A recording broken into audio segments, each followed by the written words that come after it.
কেন প্রার্থী ঘোষণা করছে না? কেন কংগ্রেস কর্মীদের মনোবল ভেঙে দিচ্ছে শুভঙ্কর সরকার?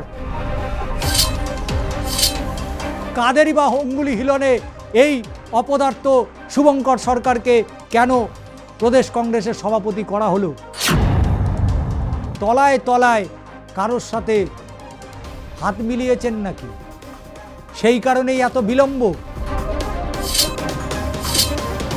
সেই কংগ্রেস ঘরানার ঐতিহ্যকে ধূলিসাৎ করে দিয়েছে এই অপদার্থ রাজ্য সভাপতি। নমস্কার, আমি ষষ্ঠী চট্টোপাধ্যায়। শুরু করছি দাদা দিদির রাজনীতি। এই রকম অপদার্থ রাজ্য সভাপতি পশ্চিমবঙ্গে আগে কোনোদিন ছিল না, আগামী ভবিষ্যতে হবে কিনা তা নিয়ে বড় প্রশ্ন রয়েছে। কিন্তু এই রকম অপদার্থ রাজ্য সভাপতি যদি কোনো দলে থেকে থাকে, সেই দলটার যে কী হাল হতে পারে তা বলার অপেক্ষা রাখে না। যখন 2026-এর ভোটের নির্ঘণ্ট প্রকাশিত হয়ে গিয়েছে, দলে দলে কেন্দ্রীয় বাহিনী রাজ্যের রাজপথে দাপিয়ে বেড়াচ্ছে। তৃণমূল কংগ্রেস থেকে বিজেপি, সিপিএম থেকে আইএসএফ সবাই যখন ভোটের ময়দানে পুরোদস্তু নেমে পড়েছে, সেই সময় সেই অপদার্থ রাজ্য সভাপতির কারণে এখনো পর্যন্ত তাদেরকে দেখতে পাওয়া যাচ্ছে না। যে জাতীয় কংগ্রেস 140 বছরের তার দল, এই 140 বছরের জাতীয় কংগ্রেস পশ্চিমবঙ্গে দুবার নয়, তিনবার তারা রাজত্ব করে গিয়েছে।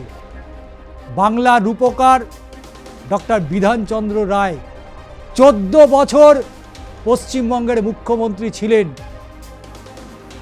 আর সেই কল্যাণীর কথা মনে পড়ে, সেই বাংলা রূপকার ডক্টর বিধানচন্দ্র রায় যেভাবে তার চোখ দিয়ে বাংলাকে দেখেছিলেন, সেই ভারতরত্ন ডক্টর বিধানচন্দ্র রায়ের কংগ্রেস আজকে একেবারে ধূলিসাৎ।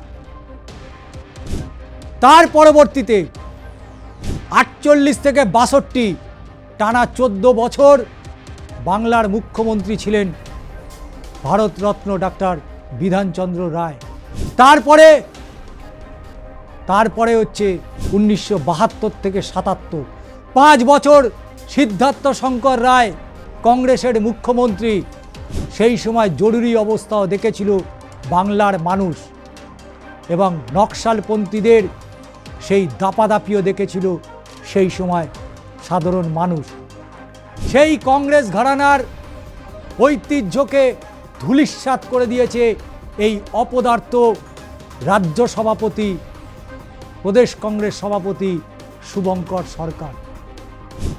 আমি যে স্ক্রিনের সামনে দাঁড়িয়ে কথা বলছি, তাদের মধ্যে যে মুখগুলো দেখতে পাচ্ছেন, প্রিয়রঞ্জন দাসমুন্সি, প্রণব মুখোপাধ্যায়, পরবর্তীতে তিনি রাষ্ট্রপতি হয়েছিলেন, সোমেন মিত্র, দীপা দাসমুন্সি, অধীর রঞ্জন চৌধুরী। কার কথা বলবো? কার কথা বলবো? দীর্ঘদিন ধরে বুকের পাঁজরে ধরে রেখেছিল যে কংগ্রেসকে, সেই কংগ্রেসের মান সম্মান সমস্ত একেবারে জলাঞ্জলি দিল এই শুভঙ্কর সরকার। আর বলে কিনা, কোনো বন্ধুত্ব সম্পর্কে যাব না, আমাদের হেভি ক্ষমতা আমরা দেখিয়ে দেব, পশ্চিমবঙ্গে 294টি আসনে প্রার্থী দেব, 294টি আসনে আমরা একাই লড়ব। আরে একা লড়তে গেলে মনোবল চাই, একা লড়তে গেলে সেই পরিকাঠামো চাই। আছে কংগ্রেসের সেই পরিকাঠামো? আছে কংগ্রেসের সেই বুথ লেভেলের সংগঠন? কে আছে কংগ্রেসের? আজ অধীর রঞ্জন চৌধুরী যতদিন ছিলেন ততদিন তাও কংগ্রেস আছে বলে জানা যেত, মাঠে ময়দানে কংগ্রেস আছে বলে অন্তত খুঁজে পাওয়া যেত। কিন্তু যেদিন থেকে শুভঙ্কর সরকার দায়িত্ব নিয়েছে, সেদিন থেকে কংগ্রেসের ভরাডুবি, রাজনৈতিকভাবে নয়, সংগঠনের দিক থেকেও। আজকে মাঝে মধ্যে দেখা যাচ্ছে ওখানে সম্ভাব্য প্রার্থী হবেন ইনি, ওখানে সম্ভাব্য প্রার্থী হবেন তিনি। আরে কবে প্রার্থী ঘোষণা করবে? ভোটের পরে 4 মের পরে কংগ্রেস প্রার্থী ঘোষণা করবে। আর এতদিন ধরে যারা যে কংগ্রেস কর্মী সমর্থকগুলো তিল তিল করে তারা সমস্ত কিছু ভয় উপেক্ষা করে একেবারে ফ্রন্ট ফুটে চলে আসছিল, সেই কংগ্রেস কর্মীদের কথা মনে পড়ে না শুভঙ্কর সরকার? আর ভোটের আগে যত নাটক, আজকে দীর্ঘদিনের কাউন্সিলর, আজকে তাকে বিজেপিতে যোগদান করতে হলো, বাধ্য হয়েছে বিজেপিতে যোগদান করার জন্য। এর জন্য দায়ী শুভঙ্কর সরকার, প্রদেশ কংগ্রেস সভাপতি। আজকে সন্তোষ পাঠক কত পুরনো লিডার, সেই কংগ্রেস ঘরানা আজকে কোথায় গিয়ে দাঁড়িয়েছে? আজকে গনি খান চৌধুরী, তার পরিবার যেখানে একাট্টা হয়েছে, সেখানে শুভঙ্করে এত গাত্রদাহ হচ্ছে কেন? কেন প্রার্থী ঘোষণা করছে না? কেন কংগ্রেস কর্মীদের মনোবল ভেঙে দিচ্ছে শুভঙ্কর সরকার? আর কাদেরই বা অঙ্গুলি হিলনে এই অপদার্থ শুভঙ্কর সরকারকে কেন প্রদেশ কংগ্রেসের সভাপতি করা হলো?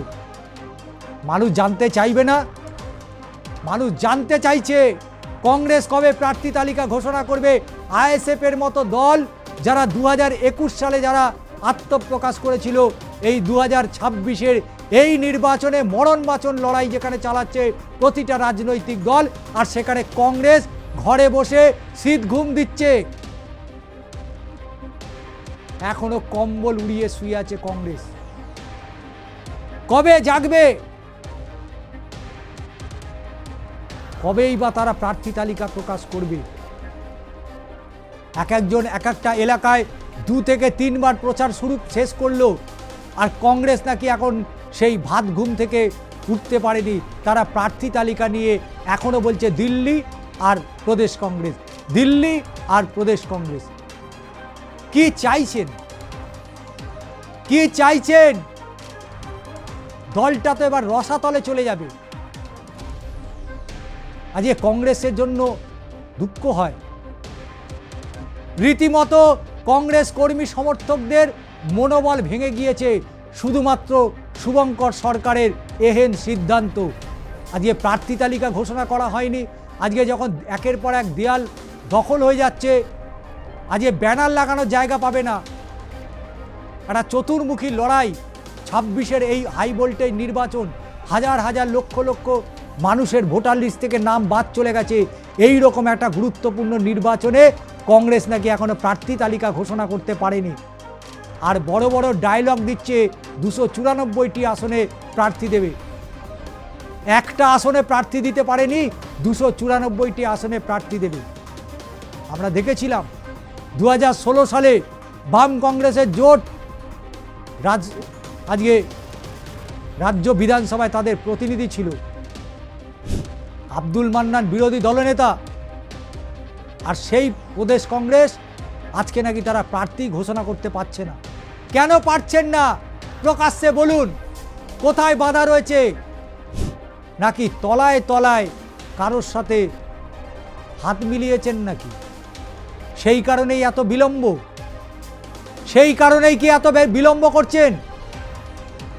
আজকে সিপিএম এর সাথে জোট করেনি, বামেদের সাথে আপনারা জোট করেনি, ভালো কথা, লড়াই হোক, ফেস টু ফেস লড়াই হোক, কিন্তু লড়াই করার আগে সৈন্য তাদের রেডি রাখতে হবে। সৈন্য রেডি রেখেছেন নাকি আপনি একাই 294টা আসনে লড়বেন এবং 22 তারিখে প্রার্থী তালিকা ঘোষণা করবেন, আর 23 তারিখে প্রথম দফায় নির্বাচনে আপনার প্রার্থীদের হই হই করে মানুষ ভোট দিয়ে দেবে আর আপনি সরকার গঠন করবেন? এরকম কিছু ভাবনা রয়েছে? খালি WhatsApp, digital platform, TV channel, এর মধ্যেই তো সীমাবদ্ধ রয়েছেন। এবার বেরোন, রাস্তায় নামুন, লোক জানুক যে কংগ্রেস বলে পশ্চিমবঙ্গে আবার একটা দল আছে।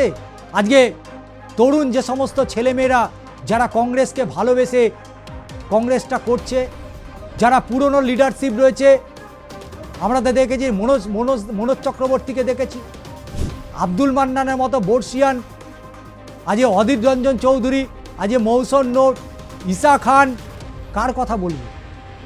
কলকাতার বুকে লিডারশিপের অভাব রয়েছে কংগ্রেসে? নেই। কিন্তু তা সত্ত্বেও কংগ্রেস প্রার্থী দিতে পারছে না। এর পেছনে রহস্যটা কি?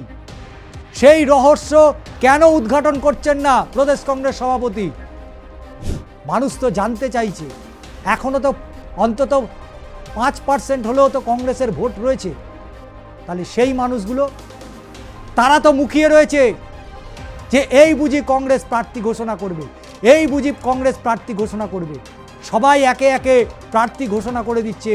কংগ্রেস এমন কি চমক দিতে পারে? কংগ্রেস এমন কি চমক দেবে? আজকে প্রদেশ কংগ্রেসের এহেন সিদ্ধান্তে দীর্ঘদিনের কংগ্রেস করা একটা নেতা, দীর্ঘদিনের শাসক দলের সাথে চোখে চোখ রেখে লড়াই করে যাওয়া সেই সন্তোষ পাঠক আজকে বিজেপিতে যোগদান করতে বাধ্য হলেন। কারণ বুঝতে পেরেছেন এই শুভঙ্কর সরকার সবাইকে নিয়ে একেবারে ডুববে। 140 বছরের কংগ্রেসের দল, আর পশ্চিমবঙ্গে নির্বাচনের দিন ঘোষণা হয়েছে, কদফা নির্বাচন হয়েছে সেটাও ঘোষণা হয়ে গেছে, এসআইআরের 2-3 দফা তালিকা প্রকাশ হয়ে গেল, কেন্দ্রীয় বাহিনী রাজ্যে ঢুকে গিয়েছে। আর কবে প্রার্থী তালিকা ঘোষণা করবেন? প্রার্থী তালিকা ঘোষণা করুন। আরে এরপর তো কংগ্রেসকে সবাই ভুলে যাবে।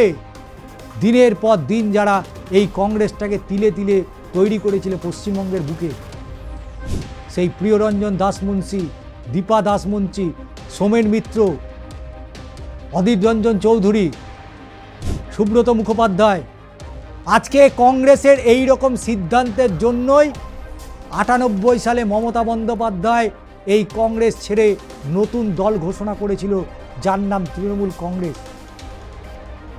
আবারও কি এরকম কোনো চক্রান্ত করছেন নাকি আপনি? লোক তো জানতে চাইছে, লোকে তো জানতে চাইছে প্রার্থী তালিকাটা আপনারা কবে ঘোষণা করবেন, কি আপনাদের এজেন্ডা, মানুষের কাছে আপনারা কি নিয়ে যাবেন, মানুষকে বলবেন কি, আগামী 5 বছর আপনারা কি করবেন রাজ্যের মানুষের জন্য। আপনাদের এজেন্ডাগুলো তো বলুন। চুপচাপ ঘরে বসে আছেন। তাই মানুষ এখন জানতে চাইছে কংগ্রেসের অবস্থান কি। কারণ এই চতুর্মুখী লড়াইতে কংগ্রেসও কিন্তু প্রতিদ্বন্দ্বী ছিল, আছে এবং থাকবে। তবে এটাকে এভাবে এই কংগ্রেস ডাক্তার বিধানচন্দ্র রায়ের সেই কংগ্রেস, তার পরবর্তী পর্যায়ে সিদ্ধান্ত শঙ্কর রায়, রাজ্যের তিনবার মুখ্যমন্ত্রী রয়েছে কংগ্রেসের। ইতিহাস তো তাই বলছে, কিন্তু সেই ইতিহাসকে মুছে দিতে চাইছে কি শুভঙ্কর সরকাররা? যে কারণেই এই প্রার্থী তালিকায় এত বিলম্ব।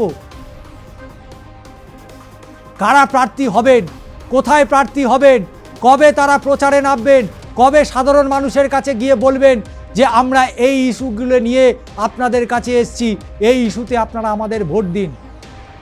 কবে একবার আরজি কর, কবে একবার শিক্ষক নিয়োগ দুর্নীতি মাঝে মধ্যে উঁকি মারতে দেখেছি, কিন্তু তারপরে এই রকম একটা হাই ভোল্টেজ নির্বাচন হতে চলেছে বাংলার বুকে, আর সেখানে কংগ্রেস এখনো প্রার্থী তালিকা ঘোষণা করা হয়নি। তাই লোকে বলছে, রাজনৈতিক বিশ্লেষকরা বলছে শুভঙ্কর সরকারের মতো একটা অপদার্থ প্রদেশ কংগ্রেসের সভাপতি করে বসিয়ে দিয়েছে, যেটা কাঠের পুতুল, সুতোটা দিল্লিতে আর নয় এ রাজ্যে কাউকে দিয়ে বাঁধা রয়েছে, সেই টিকিটা নাড়ছে।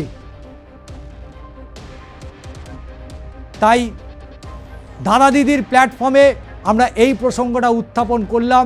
প্রচুর কংগ্রেস কর্মী সমর্থকরা তারা বহুবার আমাদের সাথে যোগাযোগ করছেন, তারা জানতে চাইছেন, তারা শুনতে চাইছেন যে প্রদেশ কংগ্রেস থেকে কোনো খবর আপনারা পেলেন কিনা। আশা করা যায় অবশ্যই প্রদেশ কংগ্রেস তারা প্রার্থী তালিকা ঘোষণা করবে, কিন্তু দেখবেন দেরি হয়ে যাবে না তো। এমন সময় প্রার্থী তালিকা ঘোষণা করলেন যে সময় প্রচার করারই সময় পেলেন না আপনার দলের প্রার্থীরা, মানুষের কাছে পৌঁছতে পারলেন না আপনার প্রার্থীরা। তাহলে আপনাদের এজেন্ডা না শুনে আপনাদের কেন ভোট দেবে? আপনারা কি মনে করেন যে সেই পুরনো কংগ্রেস আজও রয়েছে? ফলে প্রদেশ কংগ্রেসের কবে এই প্রার্থী তালিকা ঘোষণা করা হয় সেদিকে অবশ্যই নজর থাকবে। আজ হয়তো কাল অবশ্যই হয়তো প্রদেশ কংগ্রেসের পক্ষ থেকে প্রার্থী তালিকা ঘোষণা করা হবে, তবে সেটা প্রদেশ কংগ্রেসের পক্ষে ক্ষতি বই কি বিশেষ কিছু লাভ হবে না। আজকে দাদা দিদির রাজনীতি এখানেই শেষ করছি। পরবর্তী ভিডিওতে আবারও দেখা হবে। ভিডিওটি কেমন লাগছে অবশ্যই জানাবেন, তবে কারোর ভাবাবেগকে আঘাত করা আমাদের কোনো উদ্দেশ্য নয়। বাংলার মানুষ জানতে চাইছে, আমাদের সরাসরি আমাদের সাথে যোগাযোগ করে জানতে চাইছে কংগ্রেসের প্রার্থী তালিকা কবে ঘোষণা করা হবে, কারাই বা প্রার্থী তালিকায় জায়গা পাচ্ছে। সেই সমস্ত প্রশ্নের উত্তর নিয়েই আমরা আপনাদের সামনে মুখোমুখি হয়েছি। তাই দর্শক, কারোর ভাবাবেগকে আঘাত করা আমাদের কোনো উদ্দেশ্য নেই। কংগ্রেস কর্মী সমর্থকদের একটা আবেগ, যে আবেগের মধ্যে দিয়েই আমাদের এই ভিডিও। আজ এখানেই শেষ করছি, আবারও দেখা হচ্ছে।